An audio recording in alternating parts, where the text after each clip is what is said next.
नमस्कार, मैं हूं दिव्यांशी मिश्रा और आप देख रहे हैं वर्ल्ड इन्फॉर्मेशन न्यूज। सबसे पहले बात करते हैं आज की बड़ी और अहम खबर की, जिसने पूरे इलाके में सनसनी मचा दी है। राज्य मंत्री ने जल गंगा संवर्धन अभियान पर चित्रंगी में सरपंचों से किया संवाद। जनपद पंचायत चित्रंगी के सामुदायिक भवन में आज प्रदेश सरकार के महत्वाकांक्षी जल गंगा संवर्धन अभियान को सफल बनाने के उद्देश्य से सरपंचों की महत्वपूर्ण बैठक आयोजित की गई। बैठक का आयोजन जिला पंचायत सिंगरौली के सीडीओ जगदीश गोमे के मार्गदर्शन में किया गया। कार्यक्रम में राज्य मंत्री राधा सिंह मुख्य अतिथि के रूप में उपस्थित रहीं। उन्होंने जल संरक्षण, पारंपरिक जल स्रोतों के पुनर्जीवन और आने वाली पीढ़ियों के लिए स्वच्छ एवं सुरक्षित जल उपलब्ध कराने जैसे महत्वपूर्ण विषयों पर विस्तार से चर्चा की। राज्य मंत्री ने सभी सरपंचों से अपने अपने ग्रामों में जल संवर्धन के लिए सक्रिय भूमिका निभाने का आह्वान किया और सामूहिक प्रयासों से इस अभियान को जन जन तक पहुंचाने पर जोर दिया। उन्होंने कहा कि जल है तो कर है की भावना के साथ सभी को मिलकर जल संरक्षण के लिए ठोस कदम उठाने होंगे। बैठक में उपस्थित जनप्रतिनिधियों ने भी अपने क्षेत्रों में जल संरक्षण कार्यों को प्राथमिकता देने का संकल्प लिया। कार्यक्रम के अंत में सभी जनप्रतिनिधियों एवं उपस्थित साथियों के प्रति आभार व्यक्त किया गया। वर्ल्ड इन्फॉर्मेशन न्यूज से संवाददाता विवेक कुमार द्विवेदी की खास रिपोर्ट, चित्रंगी सिंह। गंगा संवर्धन अभियान के तहत सरपंचों से आपका संवाद हुआ है, क्या कुछ बातें हुई, क्या कुछ निष्कर्ष निकला? देखिए, आगामी कई बस है ना, और सरपंचों उपस्थित सचिव थे, सहायक सचिव और जिलाधिकारी साहब भी हैं, और ये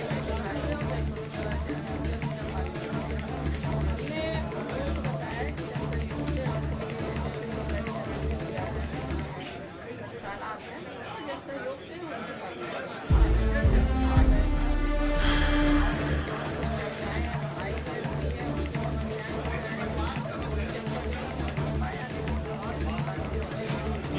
मंत्री जी,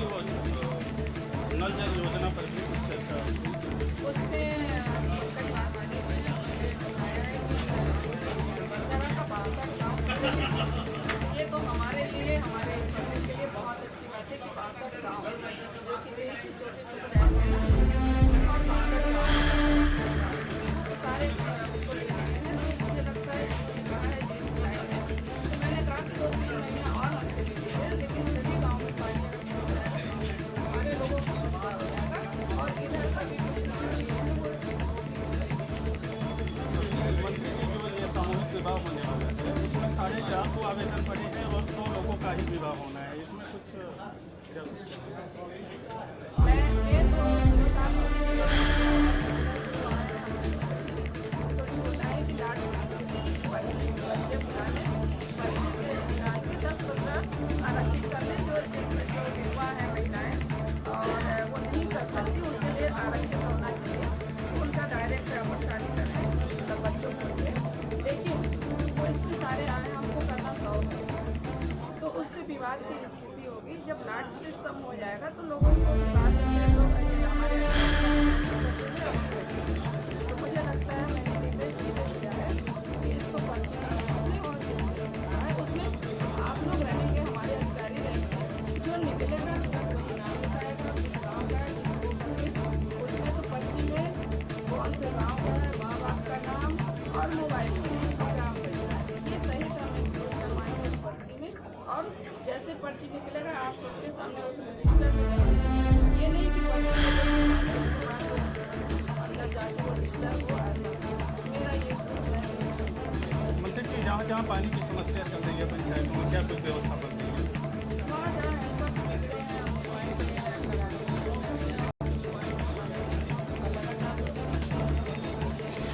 और हम कोशिश कर रहे हैं कोई भी एक परिवार पानी परेशान है तो मुझे और मैं अभी बोला कि जहाँ पर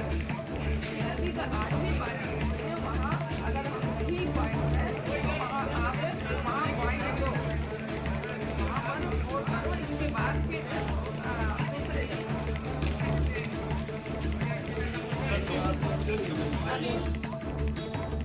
सर, आज सरपंच सचिव रोजगार सहायक की सामूहिक बैठक ली गई है सर, 3 के मुद्दों पर चर्चा हुई, क्या कुछ निष्कर्ष निकला? देखिए, क्योंकि अब गर्मी का टाइम आ रहा है और इस बीच में हमारा मुख्य उद्देश्य है कि सभी ग्राम पंचायतों में पानी की अवेलेबिलिटी पर्याप्त मात्रा में रहे। पीएचई के जहाँ हैंडपम्पों की समस्याएँ मान लीजिए खराब हो टाइम में सुधार और पीएचई के अमले को हमारी जो ग्राम पंचायत में लोग हैं उनको हम सेंसिटाइज कर सकें। जहाँ जहाँ पानी की समस्याएँ आ रही हैं या ये सामने चीज़ें आती हैं कि फ़ोन करते हैं सरपंच लोगों को टाइम नहीं होगा, काम नहीं हो रहा है, तो इन सारी कोऑर्डिनेशन के बिंदुओं को ध्यान में रखते हुए हमने आज सरपंचों के साथ संवाद कार्यक्रम रखा था। माननीय हमारे जिले के सामान्य मंत्री महोदय ने निवेदन किया है, सभी सरपंचों के साथ संवाद किया है और इस संवाद का सबसे अच्छा रिजल्ट ये रहा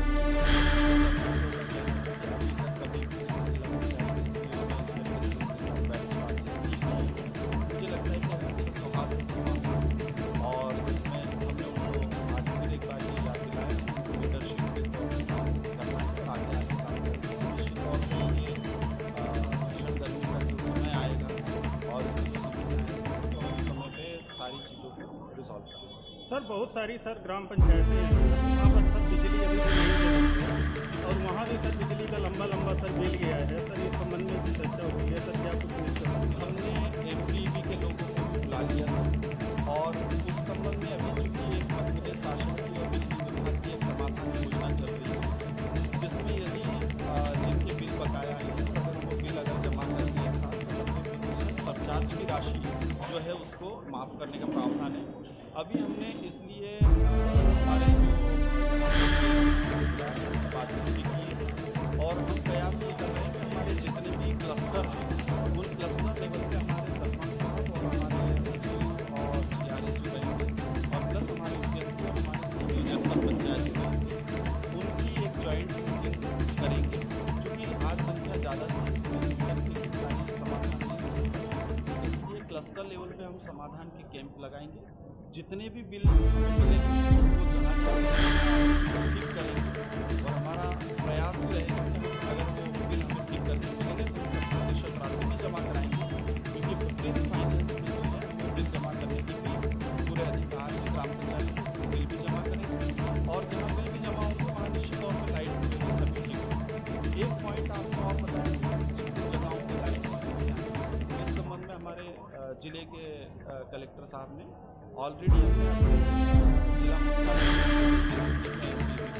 कि वो बजरे टोले में जितने भी ऐसे अगर एरिया कोई बचा है बिजली के लिए तो उनका आकलन करने के लिए पूरा प्रस्ताव दे दें। ये सारे एडमिट फंड इन कामों में समय रहता है। सर जैसे कुछ सर ग्राम पंचायतों में सर खुले हुए हैं सर उनके लिए भी क्या कुछ निर्देश जारी?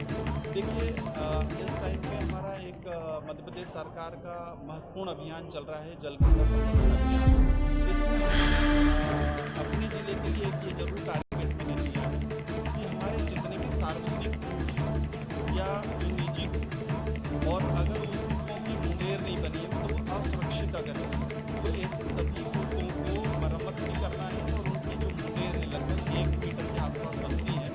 उनको बनाया जाने का भी हमने टारगेट किया है और लगभग हमारे पास यहाँ भी 70-80 को अभी प्रारंभिक तौर पे निकल के आए हैं और ये जल गंगा संवर्धन अभियान पूरा करने का हमारा टारगेट है। मवेशी और कई बार बच्चे भी होते हैं जिनके आसपास गिरने की वजह सर कुछ विद्यालय हैं सर उनमें सर हैंडपम्पों में सर खराब पानी आ रहा है सर उसके लिए क्या होता है? पीएचई को आज भी इस संबंध में बिल्कुल क्लियरली कहा है और कुछ कामों के लिए उनको 1 सप्ताह का टाइम दिया है और उनकी जितनी भी सरपंचों से हमारी बात हुई है स्कूल आंगनबाड़ी बात आई है सभी को हमने खुद ने और हमारी टीम ने नोट किया है। कल उसका पूरा कार्रवाई भी बना के जारी कर देंगे और प्रति सप्ताह जो हमारी टीम की बैठक होती है उसमें करेंगे और निश्चित तौर पर इसके अच्छे 1 सप्ताह में परिणाम दिया। सर चित्रंगी बस स्टैंड का सर शौचालय नहीं चालू हुआ है आज तक और ग्राम पंचायत को सर हैंड ओवर कर दिया गया है। आज तक शौचालय का ताला नहीं खुला है सर, कई बार खबरें चली थी। ये आपने एक नई चीज़ मुझे बताई है कि यहाँ का और ये अभी मैं एक बार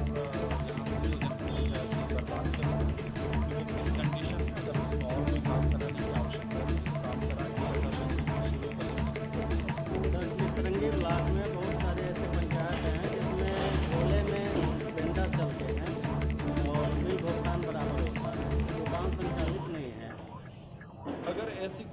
हैं तो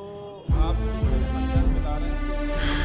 अगर आपके पास ऐसे कोई मान लीजिए डॉक्यूमेंटेशन हो तो मुझे जरूर बताइएगा। और वैसे भी मैं ये चीज़ अगर आप मेरे ध्यान में ला रहे हैं तो एक बार हम विभागीय लोगों से बात करेंगे, बिल्कुल ऐसे मुद्दे होंगे तो उस पर ठोस कार्रवाई की। सर ग्राम पंचायत तक कोविड ड्यूटी के साथ सरपंच ने आपके पास शिकायत किया है तो परसेंटेज और परसेंटेज की मांगी।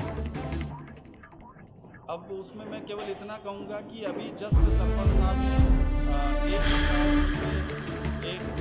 2 दिन पहले मिली थी जिसमें ये कहा गया था कि सरपंच साहब की सचिव साहब ने 10% राशि मांग रहे हैं किसी भी काम को करने के लिए। आज जब सरपंच साहब मेरे सामने आए तो मैंने जब उनसे बातचीत की तो उन्होंने ये कहा मेरे से जो बिल्कुल खुली बात है। और उन्होंने मेरे से जब मैंने उनसे सारी चीज़ें पूछी तो उन्होंने कहा कि नहीं सर वो मेरी चूँकि पत्नी की डेथ हो गई थी तो मेरा कुछ मानसिक संतुलन ठीक नहीं था और मेरे से किसी नाम लिया तो वो व्यक्ति मुझे अपने साथ लेके गए और उन्होंने उस शिकायत में साइन कराए। मुझे नहीं पता है उस शिकायत में क्या लिखा है, लेकिन उन्होंने एक चीज़ जरूर ये स्वीकार की है कि हाँ सर हमारे पंचायत के सचिव साहब जो हैं वो कुछ कामकाज में पैसा जरूर दिखा रहे हैं। तो उस संबंध में मैंने अभी स्थापना के बाबू को कहा है कि उनका तत्काल जो है निलंबन करने के मैंने आदेश कर दिए हैं। और मुझे लगता है कि अभी वो प्रस्ताव बन के जैसे मेरे पास आएंगे तो हम निलंबन